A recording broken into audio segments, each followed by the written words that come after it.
We are honored to welcome Secretary Chuck Hagel to campus to deliver this year's lecture. The Culver Center was established at Simpson College in 2010 to honor the legacy and service of John C. Culver, who served the people of Iowa for 16 years in the U.S. House of Representatives and the United States Senate. The Culver Center seeks to inspire young people to pursue careers in public service with integrity and moral courage. The center's programming complements Simpson College's engaged citizenship curriculum and provides a forum for members of our community to explore challenging policy issues in a respectful and collegial environment.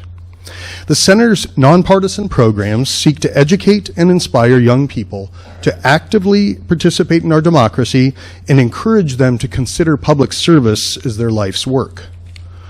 The heart of the Culver Center is the Culver Fellows Program, which provides a 4-year scholarship to students interested in politics, public policy, and related fields. We are fortunate to have 37 outstanding undergraduate students currently serving as Culver Fellows and 16 alumni, many of whom are with us this evening. I'd like to ask all Culver Fellows and alumni to stand and be recognized.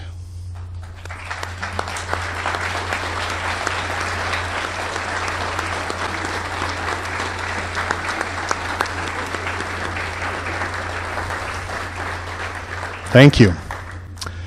Senator Culver and his wife, Mary Jane Checky, regret that they were not able to make the trip from Washington, D.C. for this year's Culver lecture, but I'm pleased to pass along their greetings and best wishes to Secretary Hagel and everyone in attendance tonight. Chuck Hagel has dedicated his life to public service, reflecting the core values of Simpson College and the Culver Public Policy Center. As his biography in your program notes, he is the only Vietnam veteran and the first enlisted combat veteran to serve as Secretary of Defense. The timing of his lecture, coinciding with the airing of Ken Burns' new PBS documentary series on the Vietnam War, gives us all an opportunity to pause and reflect on the enormous sacrifices made by the combatants and civilians on both sides of that conflict. I would particularly encourage students in attendance tonight to watch the new PBS documentary and read more about the Vietnam War and the turbulent times that surrounded it, which continue to echo in today's political climate. Chuck Hagel has served presidents of both parties with great distinction, carving out a uniquely independent voice of reason and experience. His insights into the United States' position of leadership in the international community are especially valuable during this time of rising global instability. Among his many contributions to public life and public service, most recently he served as a joint visiting fellow at the Harvard Institute of Politics and the Belfer Center for Science and International Affairs at the Harvard Kennedy School. I'd also like to mention that he was gracious enough to do a taping of the Iowa Press program this morning on IPTV. So that will air Friday at 7:30 and Sunday at noon. It'll also be available online before that, I believe. And just as a point of personal privilege, as a Nebraskan, I am particularly pleased to welcome a fellow Nebraskan and one of the most distinguished Cornhuskers to Simpson College. At the conclusion of his remarks, Secretary Hagel is pleased to entertain questions from the audience. We'll have some students with handheld microphones. We'd ask that you stand or raise your hand, make yourself known. We'll bring you a microphone. Please make sure you talk into the microphone. We are videotaping tonight's lecture, so we want to make sure to capture everything, audio and video. And finally, a reminder to please silence your cell phones if you haven't done so already.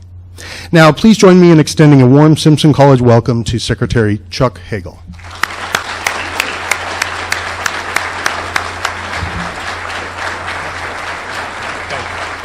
Thank you. Seth, thank you, and to all of you, thank you for allowing me an opportunity to share some thoughts, and particularly John Culver giving me a visa to come across the river from Nebraska. I know it's only for 24 hours, so I will be out before sunup tomorrow. But I've always thought Iowans and Nebraskans are same tribe, same group of horse thieves. So I feel comfortable here and always have. A lot of cousins I have in Iowa and a lot of friends in Iowa. And growing up, we used to cross the river often because some of my favorite cousins lived in Council Bluffs, Iowa. And the Gibbs family, some of you might recall Bob and Dick Gibbs played for the University of Iowa, and they've all, I think, stayed out of jail and no bar bills anywhere, and it's been a great addition to our family, and we're very proud of all the Iowans in our family. So thank you for allowing me some time here, particularly because I think so highly of John Culver.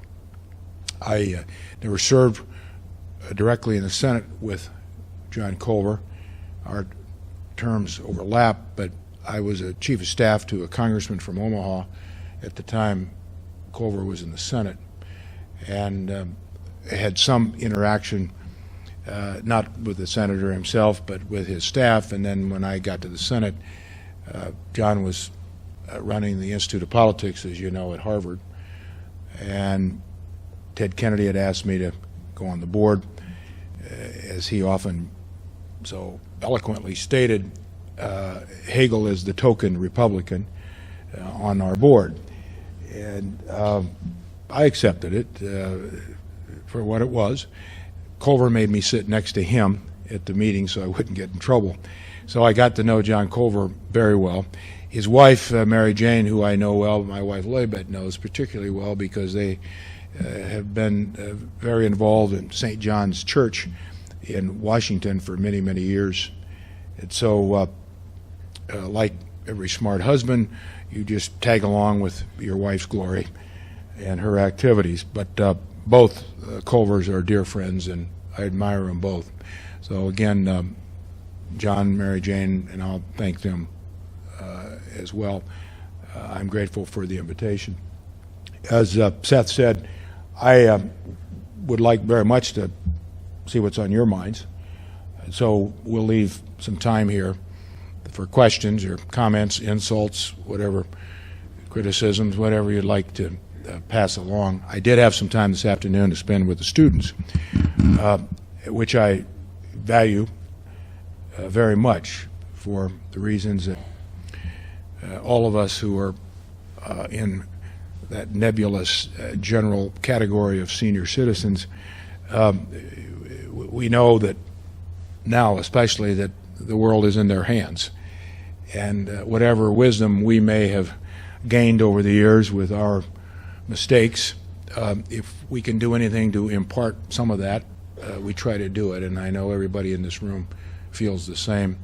And since I've left government and politics and different things I've done and had the privilege of doing, the good fortune of doing, over the last 50 years, that's a lot of what I do these days, is spend time with college students and young leaders. So this fits very, very well, Seth, into kind of my focus. Reverend Bob Kim and his wife Debbie are both graduates of Simpson College. Reverend Kim was our pastor in Omaha when we lived in Omaha before I went to the Senate, so he's here to fact-check everything I will say tonight. And I've never questioned a man of the cloth in that regard. Some other regards I may have, but not that. But to the Kims, nice to see you again, and thanks for coming out. Well, let me begin this way, because we all know there's an awful lot going on in the world today, and a lot of it is not good. But I think we also tend to overlook occasionally, maybe more than occasionally, what's right in the world. And there are a lot of things right in the world. And what I'd like to do is maybe frame this up, at least in my thinking, kind of what we're looking at in our world today. Then we can take that anywhere you want to go. Not only domestically is there so much going on, politically going on, but the world is dominated now with so many issues that affect us.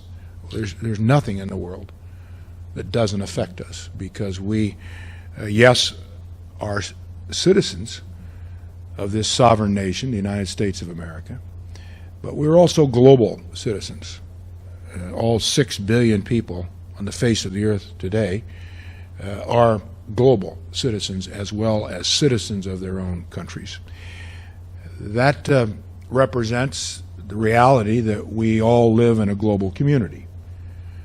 And that global community is underpinned by a global economy. We're not going to unwind that. In fact, it's going to get a bit more complicated, I suspect, in the next few years. Technology has driven it. A world order that was built in the 10 years after World War II, that the United States led in the architecture of that. We didn't impose it. We didn't dominate it in that you will all do this. Those days are over. But because we were able to lead, not occupy or impose or invade, but lead our allies in creating a world order that was based on common issues, that was based on common interests. We today don't agree with all of our best allies. But the world order that was created after World War II was based on the commonness of our interests and our values. And the focus was on that commonality, not on the differences. And so we built alliances, we built coalitions of common interests that had never been done before. The United Nations was part of that. The IMF, the World Bank, General Agreement on Tariffs and Trade, which became the WTO, dozens of multilateral development institutions around the world, and banks. The focus was on helping build, through our common interests, through these alliances and institutions, a better world for more people, a safer world, a more secure world, a more stable world. Because when people are trading with each other and buying each other's products and sending their students back and forth across the oceans in exchange programs and getting to know each other and breaking down barriers, whether they be religious barriers, domestic barriers, ethnic barriers, most likely we then would not be sending armies against each other. Most likely we would see a safer world. We wouldn't have as much conflict and war. And remember, we go back in just a cursory review of history, that the first part of the 20th century saw the two most significant slaughters in the history of mankind in World War I and World War II. And Europe suffered as much as anyone. And so we weren't going back to that time. It was a new world. It required new leadership. It required new institutions. And it required alliances and friends. That no nation was powerful enough, even though we did, the United States, completely dominate the globe after World War II. There was no nation even close to us. The Soviet Union had some nuclear parity with us, but their military wasn't in our class. Their economy surely wasn't. No nation came close to America. I don't think a nation comes close to America today by any metric you apply. You apply any metric or measurement of a great nation, a great people, and the United States is in orbit by itself. So we're a great nation. I've never believed that somehow we're God's chosen few. Maybe we are. Someday I'll find that out. We all will. I'm in no hurry to find that out. But respect for other people, tolerance for other people, trying to understand other people, giving other people dignity. Every man and woman on the face of the earth deserves dignity. And I've never seen anybody in the world that is so smart that he or she is always right on everything. I don't know of a political party I've never seen a political leader that way. I've never seen anybody in business that smart. So we've all got something to learn from each other. I think, as I said, this is the greatest country. It's the greatest country for many, many reasons, but it's the greatest country in large measure to the kind of people we are, how we started, like no other country on earth. So I bring back that pretty rudimentary history lesson that everybody in this room knows, because I think sometimes we tend to overlook that.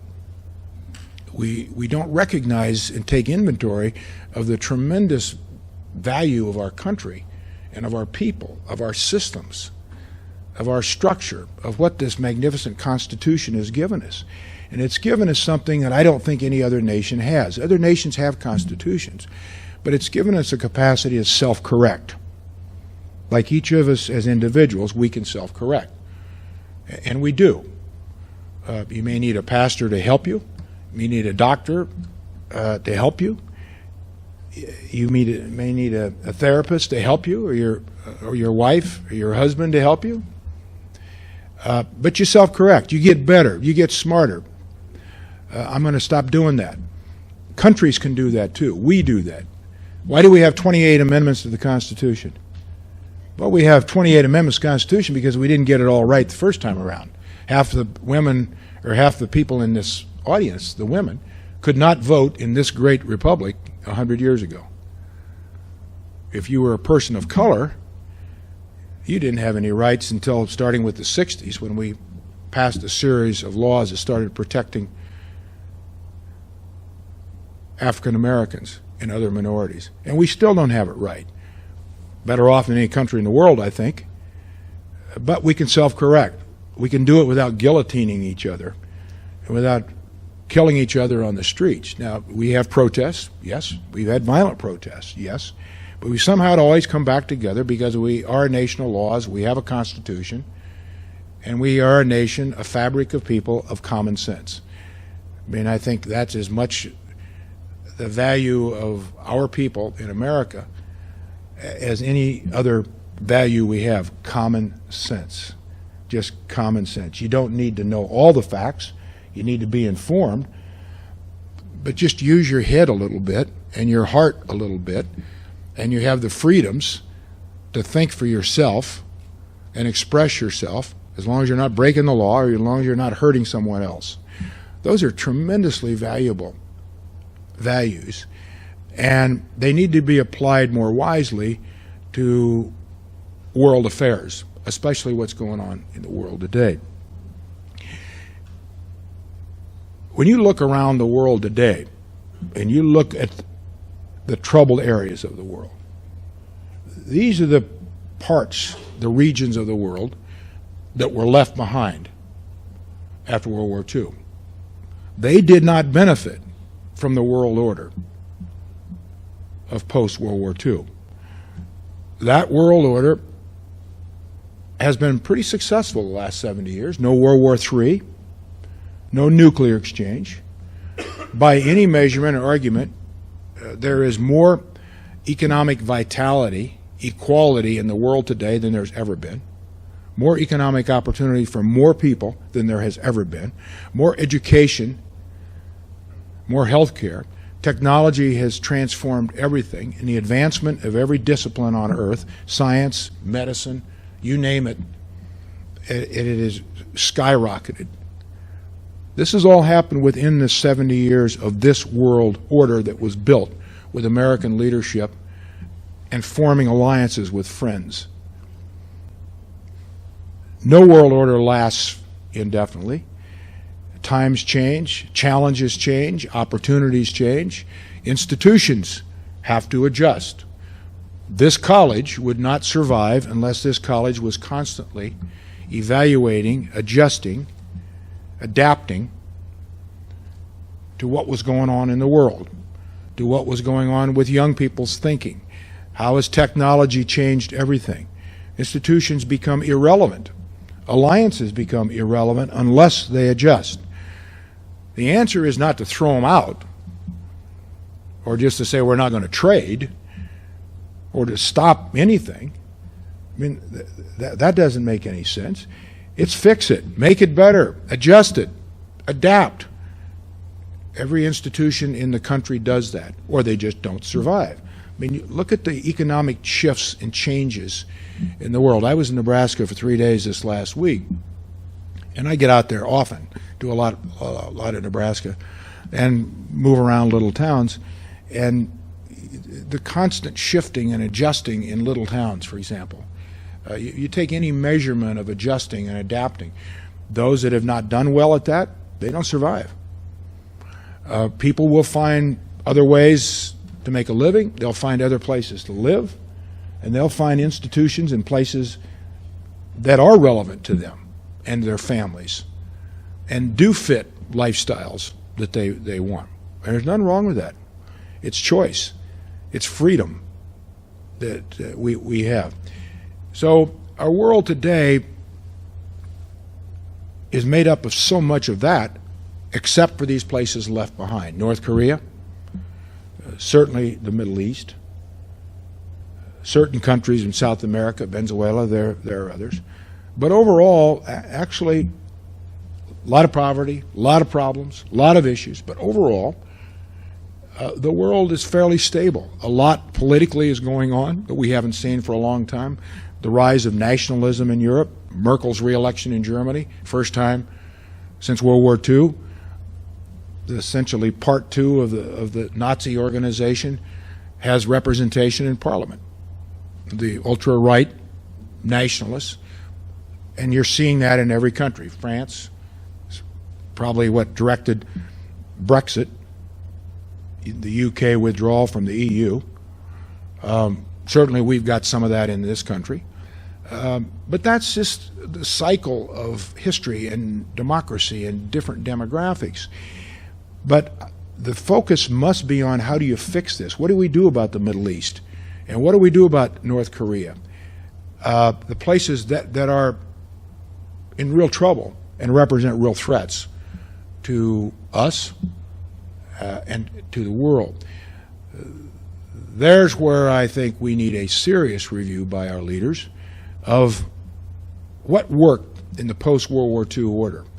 What kept the peace? No, we had Vietnam, we had Korea, we had other conflicts and still do, but they were able to be contained. And it did not pit the great powers against each other directly. Now we just live with that and accept that as, well, so what? Hasn't it always been that way?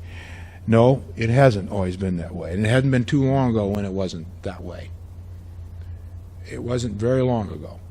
So we should take some lessons from Harry Truman and Dwight Eisenhower and the presidents who handled these major crises, as big a crises at that time as the crisis we see at this time. I mean, you go back and review some of the decisions Eisenhower made and Truman made, for example, things that they were able to avert. History is not good at ever telling you what didn't happen. History tells you about all the wars and all the terrible judgments and all the things that did happen. But when a wise president like Eisenhower or Truman makes very smart, wise decisions that doesn't get us into a war somewhere or stops something from happening, maybe a little paragraph somewhere in a history book, but that's not what overtakes history as to how history is told. A little review of that is smart. We're not going to fix those problems in North Korea or the Middle East without alliances, without allies. We have been in Afghanistan 16 years. It's in worse shape than it was ever before we got there, by any measurement, not because I say it, by any measurement. Poppy production, corruption, defections from the army, Taliban controlling more land. Each of these areas is not going to get fixed by the American military. It's not going to get fixed by America. It's going to have to get fixed there by the people there. These are religious conflicts. They're ethnic conflicts. They're tribal conflicts. They're historical conflicts. Long before we were even invented as a republic. Now, that doesn't mean we don't have a role. We don't have an interest. We can't play a role. We can't help. We should and we will. But we can't fix it. And the only way we can help fix it, whether it's the Palestinian-Israeli issue, which has been going on, that goes back to 1923, when the Western powers divided the Middle East in this mumble-jumble, crazy division, which is really the root of much of the cause of the Middle East today. The peak psycho agreement of 1917 that was implemented in 1923 that carved those nations like Iraq and so on out of nowhere. The Kurds had a referendum yesterday. They've been promised 100 years ago, more than that, their own country. They were lied to. They were never given their own country. So they have a referendum yesterday to break away from Iraq. But that affects Turkey and Iran. Well, not to digress into the history of 1923, but my point is these are conflicts that are not going to get solved by any other means and any other way other than the people there. And we can help do that. It surely means that if there was a time for wise, steady American leadership, it's now. Because we are the only country on earth that the rest of the world looks to. We're the only country capable of giving steady, wise leadership to the world. We make mistakes. Other countries raise hell with us. But there isn't a country on earth that doesn't know that when America is unsteady, the world is unsteady. They want to see a wise America, a steady America. And they don't all believe at the same time every decision we make is right. But they can count on us to be that steady, wise leaders. And that's I think, where we are today in the world. The world has changed as everything has changed. We've all changed in dramatic ways. But what's so different today in world affairs? If you're Secretary of Defense, Secretary of State, President of the United States, any of these jobs that have some big responsibilities, the recognition that your margin for error is almost non-existent today. When you make a bad judgment or a bad call today, it isn't like it was 50 or 40 or 30 years ago when you had some time to kind of put it back together, or you had some margin. It's not that way. The world is hair-triggered. So much of every issue in the world today is like handling nitroglycerin. The ever-present media, 24 hours a day, dominant, no secrets anywhere. Everybody knows what's going on everywhere in every corner of the world. And by the way, I don't think that's bad, but it presents new challenges. When young kids in these Middle Eastern countries, 18-year-old who have nothing, and they look at a cell phone and they see real-time stuff wherever. Oh, I didn't know about that. How could that happen there? What's going on? This has changed everything. It's changed certainly as much as it's changed any one area of our responsibilities, national security, because this technology now represents a whole new series of threats and challenges to our country or any country, whether it's terrorism or the capability that terrorists now have with their use of cyber and off-the-shelf technology. I mean, you get a bunch of smart kids in a garage with some technology, they can cause a lot of trouble to the world. It used to be it was just nation states that you had to worry about, their armies, their navies, their air force. Now it's a whole different set of challenges, but it also represents a whole new set of opportunities. No nation, no time on earth has ever seen a time like this for a country like the United States of America that has more capability to deal with these challenges than at any time in history. At no time in history has a country had so much like we have to deal with these big issues. The answer to these problems is certainly not going to war. There's no military solution in North Korea or Afghanistan. There's a role for the military. Of course there is, just like there's a role for law enforcement all over the world and first responders. But everything has to fit within the larger strategic diplomatic objective. Your military can't lead that. CIA can't lead that. They all play a role in that. But it has to fit into what is the strategic diplomatic objective that we have wherever it is. Then the rest of it has to follow. Foreign aid, good example. There's a big debate in Congress, will continue, about the value of foreign aid. I think foreign aid is one of the most valuable investments this country has made in the last 70 years. It's certainly the cheapest. The cheapest. I mean, what we spend on foreign aid to help people and build friends and build people who like us because we help them, that investment is nothing compared to what it costs to buy one F-15 or a B-1 bomber. The residual effect that that has for generations to come is incalculable. So we need all of that, and that's why we need wise leadership to be able to appreciate the value of this. We need our military. We need a military that's the best, the greatest, cutting edge in the world. We have that, by the way. There's no military on earth that's even close to us. And we want to keep that. We will. But there are other dynamics to this. Terrorism. How do you deal with terrorism? Well, terrorism is a strange blend of ideology, because that's where it starts. And you don't kill ideology with an army. I mean, we know that from history. If that was the case, then there'd be no Christians, because you go back to the Romans. I mean, we would have killed all the Christians a long time ago, if the military could do that.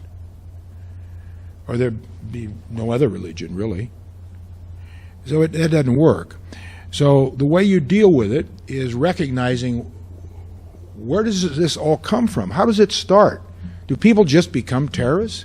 Does ISIS just go in and recruit people and say, here's a rifle, here's your training,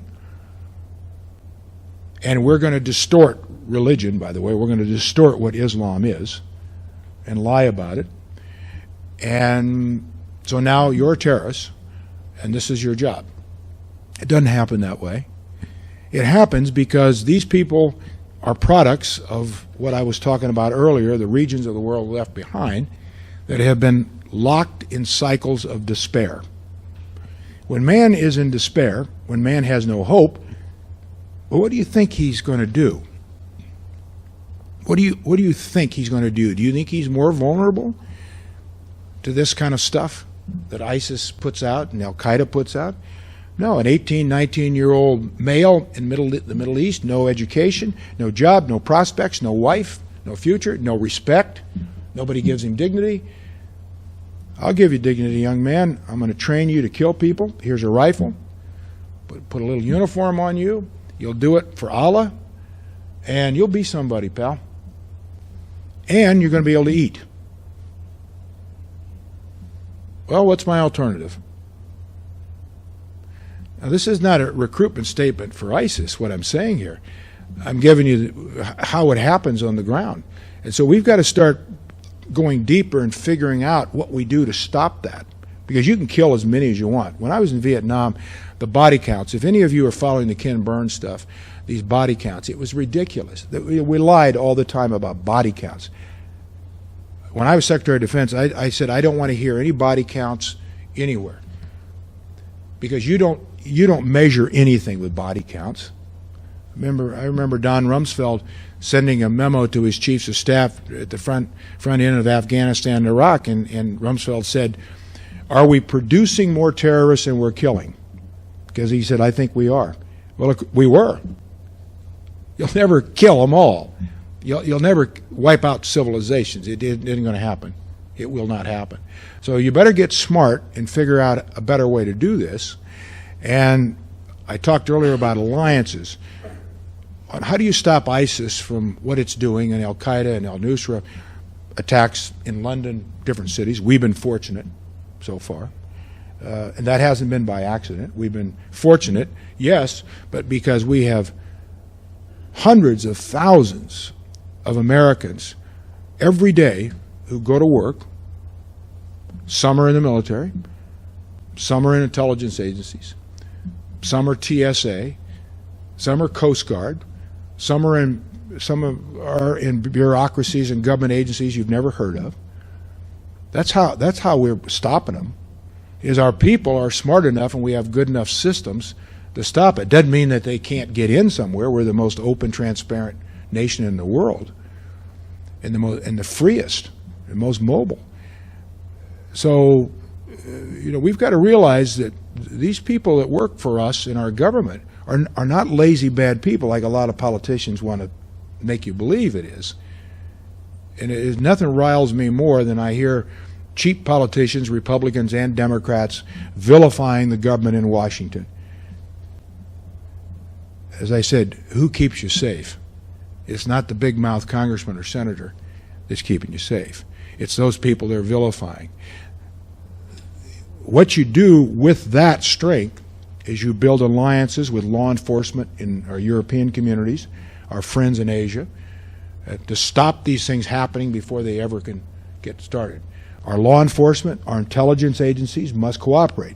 We need friends. We don't want to push people back. We don't want to name call people. We want friends. We need friends. They need us. It's the only way you can stop this and get to the bottom of it. You stop it before it ever gets started. There is a role for military. Well, I emphasize all of this because I think it is a centerpiece of the larger foreign issues that we're dealing with today, especially the trouble spots.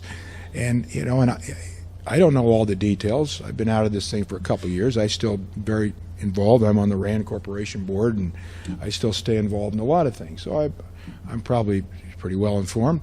I think I'm better informed than most people on these issues because I've dealt with them. And as I said earlier, there's no military solution in these places. There is not.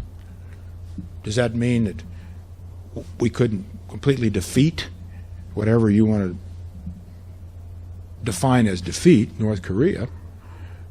No, our military can so-called defeat, if you want to mean destroy North Korea. Yes, we could do that. Now, the cost of doing that, I mean, if you're willing to pay that cost, there's, I guess, a military solution. And that cost would be millions of dead South Koreans, and there'd be tens of thousands of dead Americans because we have 30,000 Americans right on the DMZ, plus other tens of thousands in other bases in South Korea. You probably have 1 million dead Japanese. Seoul would be gone. Everything between Seoul and the DMZ would be gone before we could actually completely destroy Kim Jong-un's military. And most likely there would be some exchange of a tactical nuclear weapon. So now you've got first use of a nuclear weapon since we dropped the atomic bomb on Japan in 1945. Now, if you're willing to pay that, if you're willing to do that, I guess there is a military solution. I'm not. I mean, I've been on that page a long time ago because there are other ways to do that. And I will kind of wind this up with this kind of last point, specific point, and then we'll open it up and talk to all of you about whatever you want. On North Korea, I don't see any other way around this other than direct engagement with the North Koreans. There is no other way around it. And unless you want the military option then to play out, there's nothing in between here. And that engagement is going to have to require the South Koreans' involvement, the Chinese and us, maybe the Japanese, probably not. I would use the Iranian nuclear agreement, which I helped put together with Iran, to stop their nuclear building for 12 years, gave us the first time ever, our inspectors, the ability to go into the Iranian facilities. We'd never had that before. It did not include rockets and missiles. It didn't include Iran's state sponsorship of terrorism. We knew that. But we felt if we could get an agreement on their nuclear piece first, then we'll work on the other stuff. And I think it was the right thing to do. One of the criticisms, well, but it's only good for 12 years. Well, that's true. But I have two questions I ask back. Do you know what the world is going to look like in 12 years? Anybody that smart knows what Iran's going to look like in 12 years? I don't. I'm not that smart. I don't think there's anybody on earth that smart. Maybe there is. Second question I would ask, the only alternative we had then was just to let Iran continue to go unfettered and build its nuclear facilities and spin its centrifuges, and we couldn't do anything about it unless we wanted to attack Iran. So it was a very smart thing. It was a very good thing, notwithstanding what some of our leaders today think about it, but they're misinformed as to what it even is. I would use that as the model on North Korea. And I think that's the only smart, wise way that we have. Military options are always there. Always there. Obviously, if we are attacked, and it's a legitimate attack, not a Gulf of Tonkin attack, which was a lie, which really solidifies us into Vietnam in 1964. And I hope people are watching that Ken Burns show for a lot of reasons, about how all the lying and deceit that was going on by our senior officials in our government at the time, and by our military leaders at the time. A lot of lessons in Vietnam for present day situations too. Middle East, there's only one way out of that, and that's some kind of a comprehensive settlement, because that militarily, it's never going to get fixed. It just won't. It can't. I mean, look at the Middle East today. It's in worse shape than it's ever been, and I think it's because of our invasion of Iraq. And when we did that in 2003, we destabilized everything. We destabilized everything. But I'm not going to go back and review that. I mean, history will play that out, and I think it has to some extent. But only a political settlement in the Middle East is going to fix that, too. So I share those thoughts with you. Doesn't mean I'm right, but I share those thoughts because they are the two centerpiece problems that we have as much as anything in our foreign policy today that dominates everything. But again, I say you can't just focus on those two issues. Trade. I was asked this morning on Iowa Public Television about trade, and I said, you know, if there's any section of America that has benefited more from trade than the Midwest, than the Iowa pork farmers and the Nebraska corn farmers, I don't know where it is.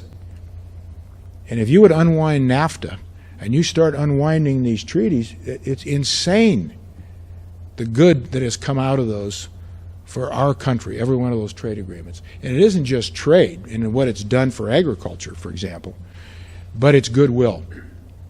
When people are trading with each other, they're not killing each other. I think that's pretty good. They're getting to know each other. They're getting to like each other. Their families, it's just the way the world is. And that's the way it should be. Trade has been as much the anchor for world prosperity as any one thing in the last 70 years. And I talked earlier about common interests, a world predicated on that, on common interests. That general agreement on tariffs and trade was a core part of that.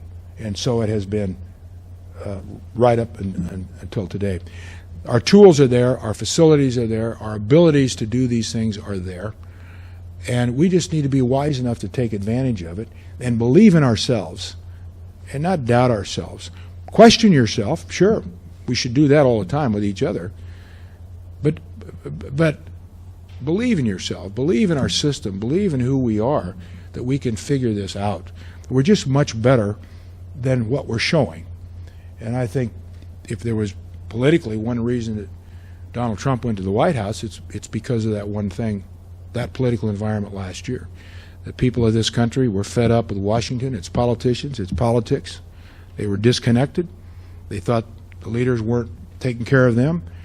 And politicians brought that on themselves. I mean, I was part of it. And I saw it coming.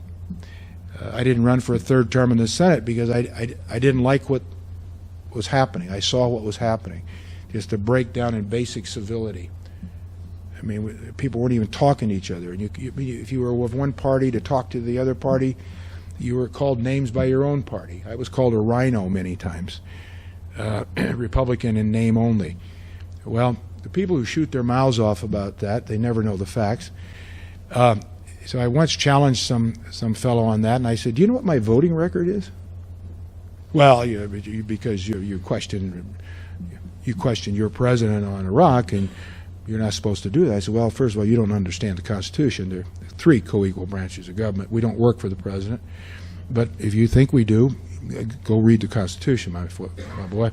But I said, look at my voting record, and then come back and then call me a Republican in name only. But we've so vilified each other, or we don't talk to each other. We've lost all common civility. We've brought an absolutism of politics like religion. I'm absolutely right, absolutely all the time, and you're absolutely wrong all the time. So what do you have to teach me? What do you have to tell me? Well, that's where we are. We can't compromise. We've got the most dysfunctional setup in Washington in our history. We can't even pass a budget. Can't pass anything that's just basic government business. When I got to the Senate in 1996, we had differences. Everybody had their points of view. We had strong debates. But people then, Republicans and Democrats, understood why they were there. And that was, at the end of the day, make the system work. If you had to compromise, you compromised, and you made it better. You didn't get 100%, or no one threatened to close the government down, like we've seen recently. And I was Secretary of Defense when that happened. That was a real smart move. You shut the government for 19 days, right in the middle of our planning for our budgets and everything else. Then you got to go back and give double pay to the government employees. So how do you win on that?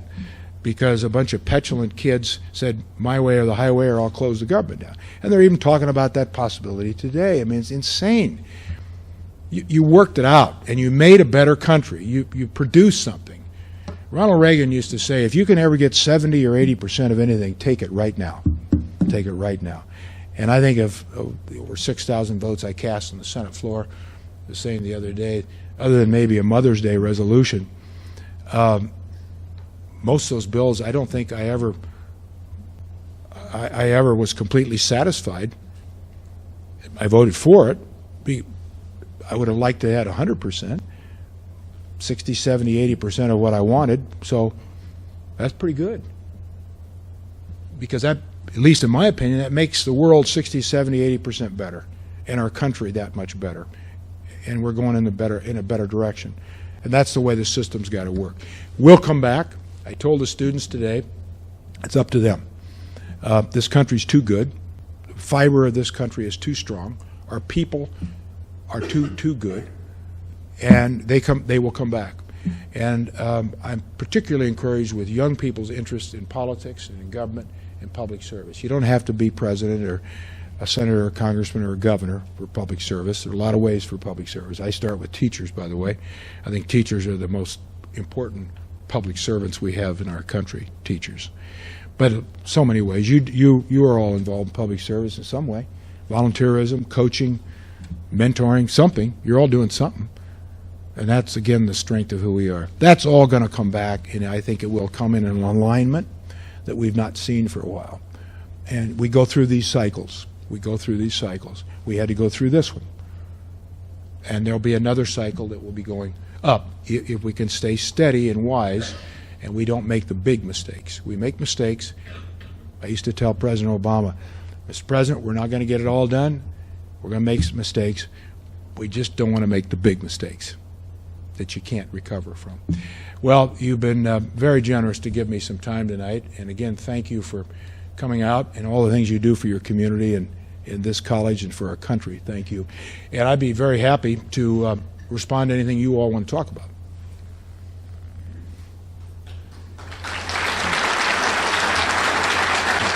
Thank you.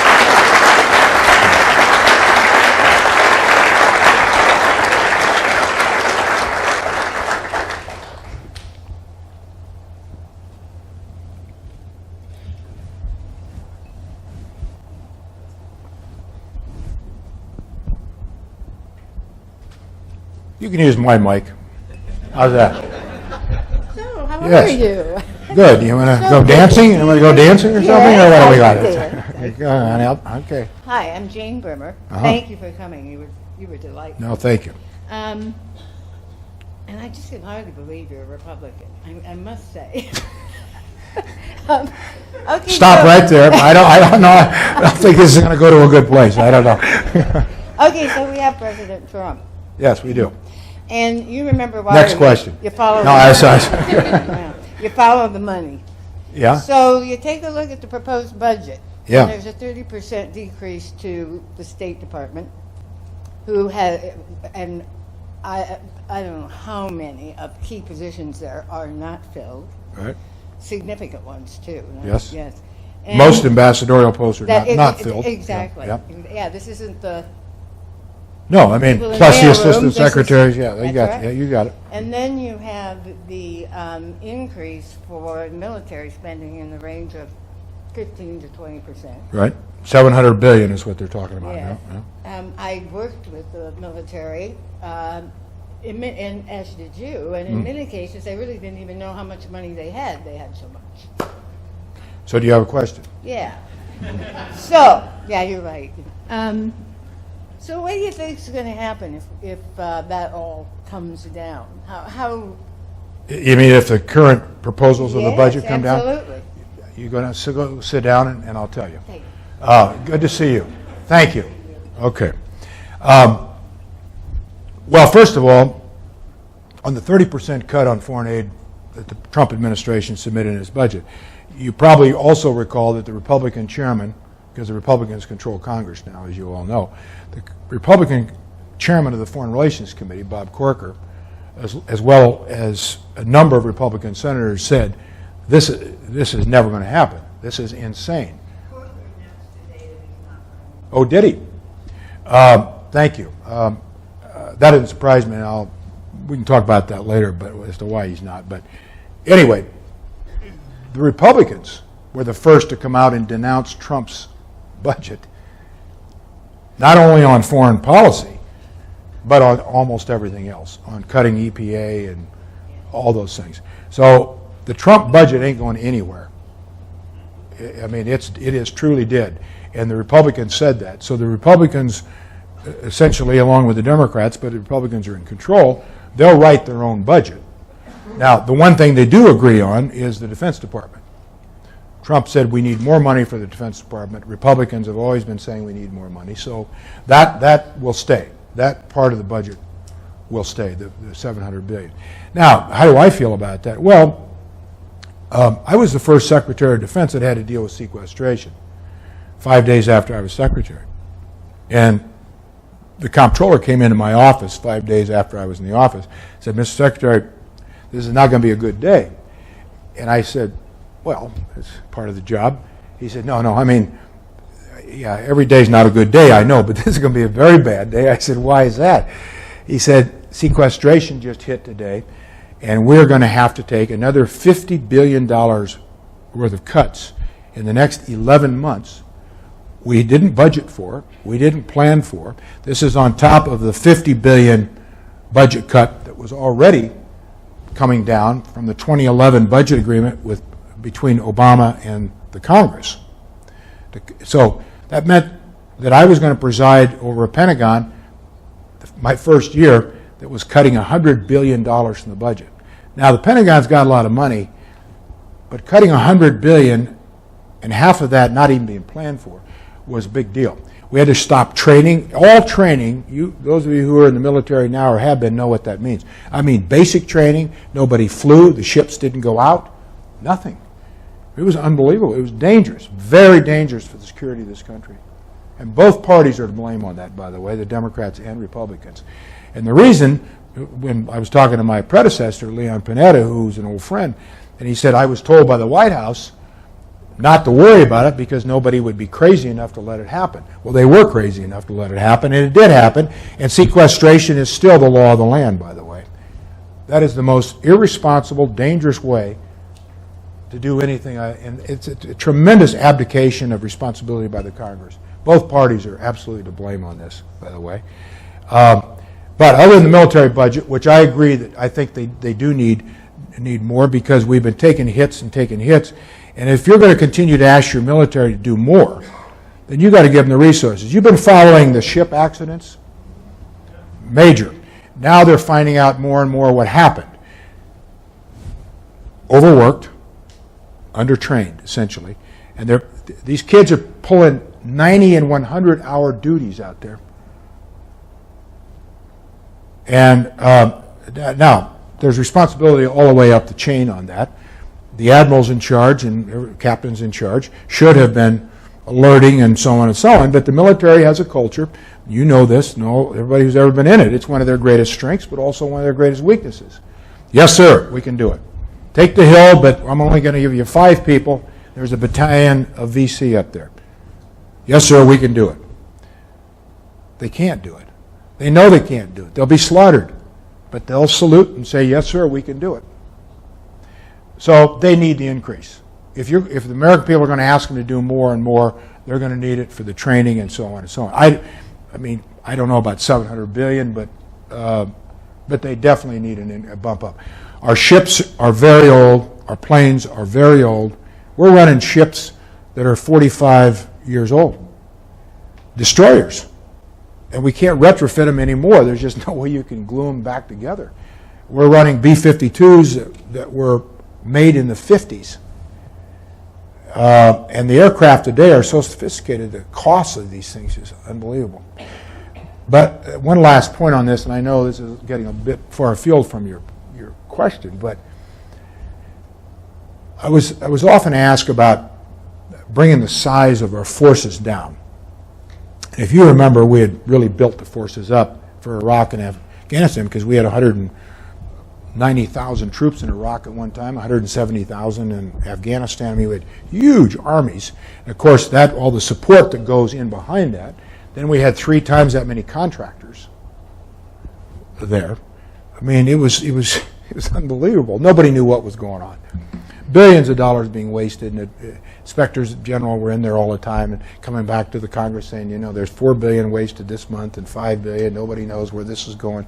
Hell, we were selling helicopters. I mean, it was not unlike Vietnam. And you saw the Ken Burns, if you've been watching that, how he's got a lot of that stuff on how many billions have wasted a month in Vietnam, black market and so on. But point being, I said this when about the criticism of bringing your force structure down, the number of men and women in uniform, when you really don't need a 500,000 active duty army, when you've got National Guard, reserves, and you're not putting these large numbers in these areas. I said, and somebody made the comment, well, this is as low, it's lower than when we went to war in 1940 as far as our personnel. And I said, well, wait a minute. You can't judge the capability or capacity of America's fighting man in the Army or Marines comparing a 1940 soldier and what a 1940 soldier's capability was to a 2015 or 2016 soldier. I mean, these soldiers today, some of you probably have children in the service or you've been, I mean, the training and the specialization and the incredible equipment they have is, I mean, for every soldier today, my guess would be one soldier is 10 times more powerful than 10 soldiers would be of 1940, maybe more. So the ratios have really gotten out of whack, partly because we've had no budgets. We've had no budgets. We haven't passed budgets for years in the Congress. And when I got to the Senate, it was just part of your job. You didn't pat yourself on the back for it. It was your job to do a budget, get a budget. And then you pass appropriations bills. You didn't act like you had just reinvented the world by passing appropriations bill like some of these guys try to do when they pass something. It's your job. And if you don't understand that, as I once famously said, it got a lot of play, go sell shoes. Which I heard from all the shoe dealers, by the way. And I didn't mean that in a derogatory way. I used to sell shoes. So. All right, another question. Yes, in the back. Did you get to Mike's working, or do you want me to come back? Is this on? Hi, my name's Jalen. I'm a freshman Culver fellow. So you were pretty against the Iraq war when it was first being thought of. And I just kind of wondered if you could talk about how you came to that decision and what it was like to come to that decision when most of your party was on the other side of that. Thank you. Well, yeah, thank you. I never ever approached a decision when I was in the Senate or Secretary of Defense or any other job I've had on a basis of what my party thinks. I mean, I just never did. I always, I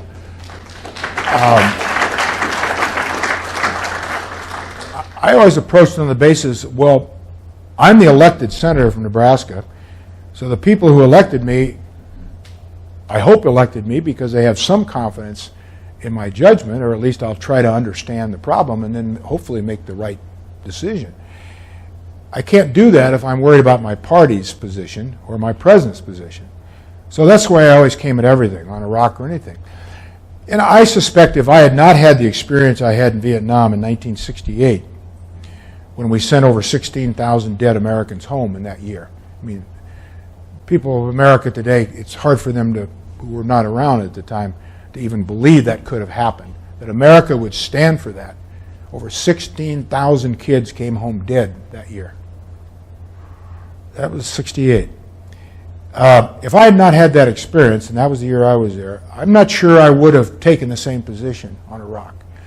But I saw too many lies, I saw too much deceit, I saw too much certainty by all our top people. We'll be out of there in a year. Vice President Cheney said, we'll be greeted with flowers as liberators. I mean, he actually said this stuff. The Deputy Secretary of Defense, Paul Wolfowitz, comes before our committee, and he said it will not cost the American taxpayer $1, Iraq. And we're all, well, that's pretty good deal. He actually, this is all, go back and look at the hearing. It's all exactly what I'm telling you.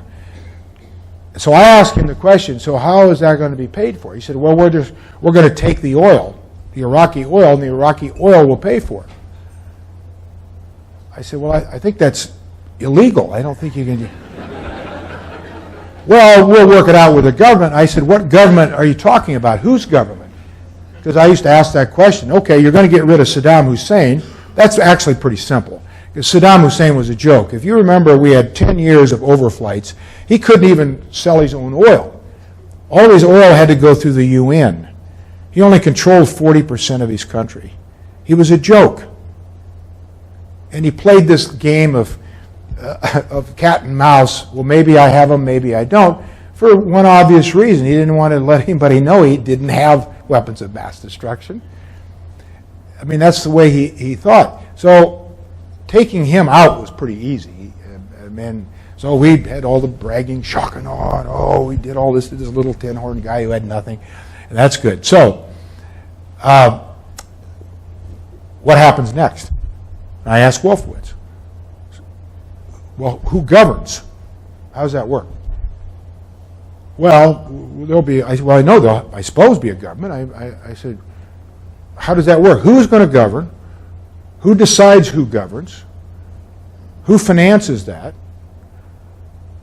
And since at the time they were they were destroying the entire army of Iraq and destroying the Ba'athist Party of Iraq, and they were destroying every governing institution in Iraq. So I said, well, you're destroying all their governing institutions. Iraq has had a history of a pretty sophisticated country. They've had very, very sophisticated medical schools over the years. We have doctors today in New York and all over who are graduates of Baghdad Medical Institute, one of the best in the country, in the world, matter of fact. So we're destroying all that. So how's this all going to get put back together? Well, don't worry. We'll worry about that later. You asked me the question why I came to the conclusion I did. The more I heard from these guys, I remember General Tommy Franks, the 4-star general, who testified, our troops will be there no more than a year. Really? Well, I'm one of the few people on the Foreign Relations Committee who actually was in the service, and I think the only one in combat in Vietnam. And I said, you can't do that in a year. Oh, no, we're going to have it all done in a year. And all my colleagues clapped. Oh, that's a great general. He's going to have the troops home for Christmas. I said, it's not going to happen. Come on. Well, roll forward 5 years.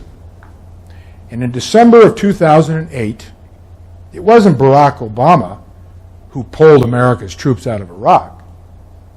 It was George W. Bush. And George W. Bush had no choice. In December 2008, Prime Minister Maliki, the Shia prime minister, loyal to Iran, says to Bush, I will not take the status of forces agreement that protects your forces here to the parliament to pass it. And a status of forces agreement, for those of you who don't know what it is, it's an agreement we have with every country where we have forces that assures guarantees from that government that our soldiers will not be under the jurisdiction of that host country's laws. We would never put our troops in that position. And if a country won't sign it, we don't put our troops there. Maliki said he wouldn't take that into the parliament because they wouldn't pass it, and he wouldn't recommend it, and he told the president, when President Bush asked him why, he said, because you are all seen as invaders and occupiers. This is 5 years after we were going to liberate Iraq. Now, this is all exactly the way it is, what I'm telling you.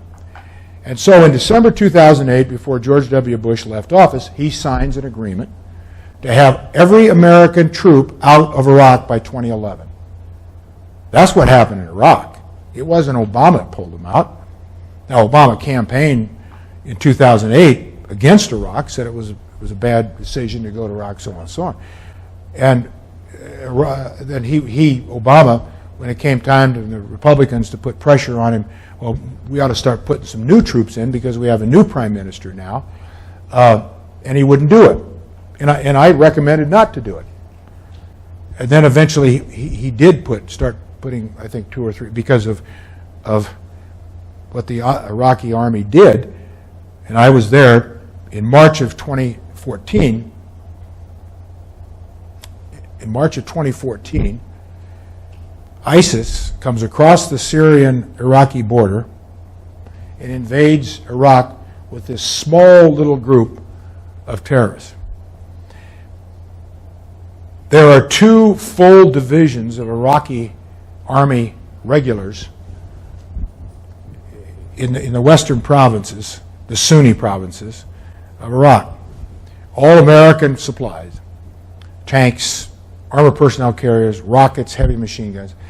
The 2 Iraqi divisions drop their weapons and they desert and they run. Stunning. They had outnumbered ISIS by probably 40-1 with weapons and everything.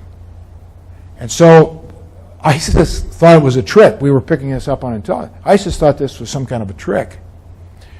ISIS then takes all of those tanks and all of those weapons, takes over the cities, all the major cities in western Iraq, takes the money out of the banks, the oil.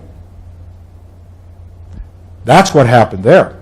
So then the prime minister, al-Badi, comes to Obama and says, oh my God, you've got to help us. Well, Obama said, and I recommended, John Kerry did, I'm not recommending to let's not go fight that war again. Are you kidding me? That was brought on because all of that problem, because it was a Sunni-Shia religious split, and Maliki did not fulfill the commitments that he had made in the Constitution that we wrote for the Iraqis to give power to the Sunnis, the Shias, and the Kurds. That's the reason in the papers today you saw the Kurdish referendum. They voted overwhelmingly to split off from Iraq, which is going to be another huge problem. Huge problem. So, I mean, we could go for hours on all this. But you asked me why I made the decision. Those are some starters as to why I thought this was going to be a fiasco. And then I told you in the end, 5 years later, why it turned out to be a fiasco. And now we've got more troops in, and we're putting more troops in, which I think is a mistake. And I think it's a mistake to put more troops in Afghanistan. Yes. Thank you. Could you comment about Russia and how aggressive you think Russia will be in Europe? Well, Russia has shown already a pretty significant aggression, but Russia is very clever in what they do. The country that they invaded, Ukraine, is the only one that they've militarily taken that action to in Europe. Now they've got Kaliningrad, a little kind of province right there between Poland and Lithuania, I think, and then Belarus, which is another kind of a semi-colony of Russia. But Ukraine was an easy pick for him because the Ukrainians of all the countries that came out from under the Iron Curtain when the Soviet Union imploded, the Ukrainians squandered their opportunities more than anyone. They've had corrupt governments from the beginning, whether they were pro-West or pro-Russia. And so the poor people suffered. Russian nationalists predominate the eastern Ukraine. Russian nationalists, they're by birth and so on. Crimea was very easy because 98% of Crimea is Russian nationalists. Russians didn't invade Crimea. They had troops there already because they had 25-year leases for bases in Crimea. So they had their troops already there. And the people just said, our lives will be a lot better going back to Russia than what this group of jokers in Kyiv are doing. We get no electricity, we get no help, nothing. We're the poor stepchildren down here. And the government's corrupt anyway, and that's what happened in the East. Now the Russians lied about that. The Russians did invade. They actually had their soldiers in eastern Ukraine, but they used separatists, they said. But they were trained and financed and equipped by the Russians. But the Russians knew what they were doing there. First of all, the United States was not going to go to war with Russia over that. That wasn't going to happen. Ukraine was not a member of NATO, so there was no obligation for Article 5 to be put into effect of NATO. They weren't a member really of anything. And that was because of the inept leadership, corrupt leadership in Ukraine. And so it's so bad. It's always the people who suffer. The people suffer. And I think Russia's playing a clever game. When Obama decided to draw back and not fulfill what he'd already started on the Red Line, I was there at the time on the chemical weapons, and pulled that operation back when we'd actually started it. That gave a clear signal to Russia that the U.S. was not going to be militarily involved in Syria. Russia was completely out of the Middle East, had been for 40 years, except for that small naval base on the Mediterranean there at Lockheed Province. So now Russia's there forever with huge military assets in there, and they're going to be there. They're more dominant in the Middle East essentially than we are. They have more sway over that part than we do. So, I mean, when you put all these pieces together, the Russians have been very selective in what they do. The equipment they're buying on military equipment, they're not going to try to compete with us like the Soviet Union did, have a global navy. They'd bankrupt them. They couldn't do that. I mean, no country can do that. China can't do that. There's nobody going to do that. Or global air force. But look at what they're doing in the Arctic. They are so far advanced ahead of us and everybody in the Arctic. I mean, we have one Coast Guard ice cutter, and it's 45 years old. The Chinese have 5 state-of-the-art. The Chinese, they're not even up there, but they are up there. Poor Canada knows, in Norway and Denmark, they don't have the capacity to take the Russians have bases up there. They've got state-of-the-art equipment up there. And I can't get when I was Secretary of Defense, I couldn't get anybody's attention on this. Republicans, Democrats. Trump doesn't even know where the Arctic is. So, I mean, and we're going to pay a price for that. My point is the Russians are very clever and very smart what they're doing. They're not going to pick a fight they can't win. They're not going to invade a NATO country. I mean, why would they do that? We're under obligation, any one of those countries, whether it's Lithuania, any of them, Estonia, that we would respond, Article 5, and it'd be the wrath of the entire Western universe that would come down on Russia. For what? What does Russia get out of that? They're building pipelines with Germany. That's what they're doing. I mean, this is very smart, very clever. Chinese are doing the same stuff. When you see the Chinese everywhere, you don't see their military uniforms. You don't see the Chinese there other than they're building soccer stadiums and hospitals and roads for people. And while they're there, oh, by the way, let's lock up a 50-year contract on all your bauxite and your aluminum. And I'll build all this. By the way, they always bring their own workers in, so they don't help the local economy by putting people to work. They all do it for China. But that's a typical Chinese age-old strategy. So, you know, they're playing their games, and we get sidetracked on these crazy shows. And if we don't change that, we're going to be in some trouble here. And this is what concerns our allies, because our allies see what's happening. And the Chinese are opening up all of Asia Pacific. One of the reasons, and I've been told this by all the leaders of those countries, I meet with them all the time, talk to them all the time. When President Trump decided to back away from the TPP, every one of these countries said that just opened the door for China. China has a one road, one belt strategy about economic development throughout that entire area, enhancing that area, Central Asia too, and resurrecting the old Silk Road into Europe. That's economic development. That's helping people. That's not invading people. That's not occupying people. That's not killing people. Very smart what they're doing. And we've essentially walked away from all of that. So these leaders in these countries, whether it's Japan or anybody, say to me, you know, we don't like to deal with them, but we're going to have to make some accommodations to that reality. I had one leader tell me about a year and a half ago, well, Mr. Secretary, the reality is you don't live here. America is 5,000 miles away. The Chinese are right down the coast. And they ain't going anywhere. And they're very big, and they're powerful.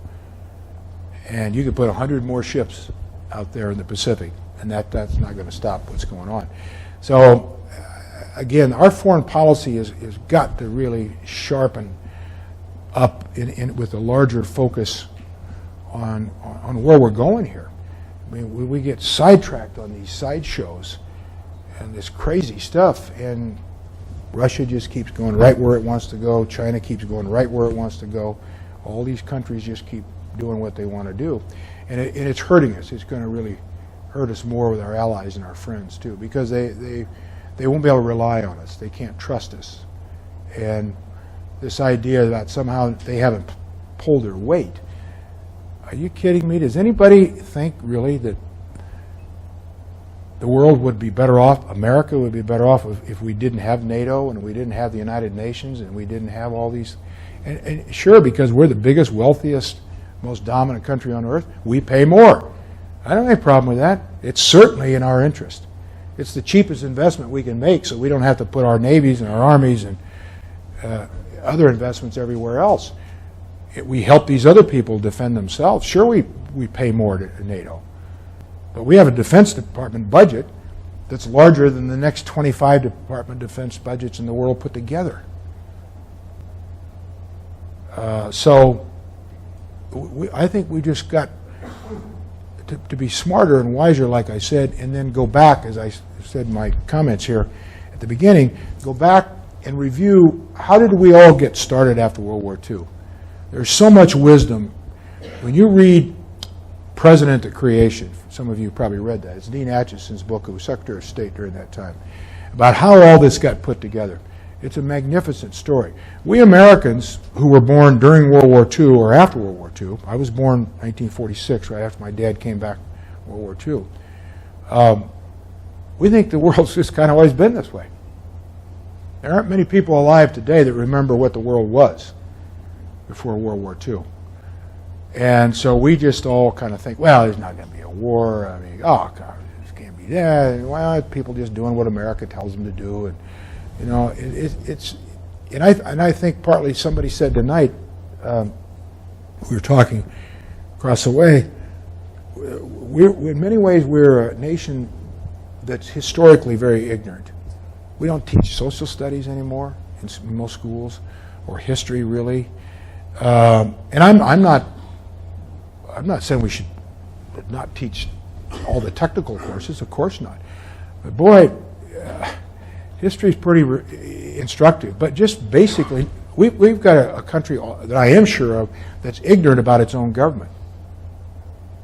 I mean, people don't even understand our most basic system, how it works. And there are people who believe that senators work for presidents. I think the president does, but still. But I mean, just basic stuff. I mean, who goes to the Supreme Court and why, and how does that work? And I've been on this horse for a long time in the Senate about trying to get high schools and other places to teach some social studies, just one course about your government and a little history about something.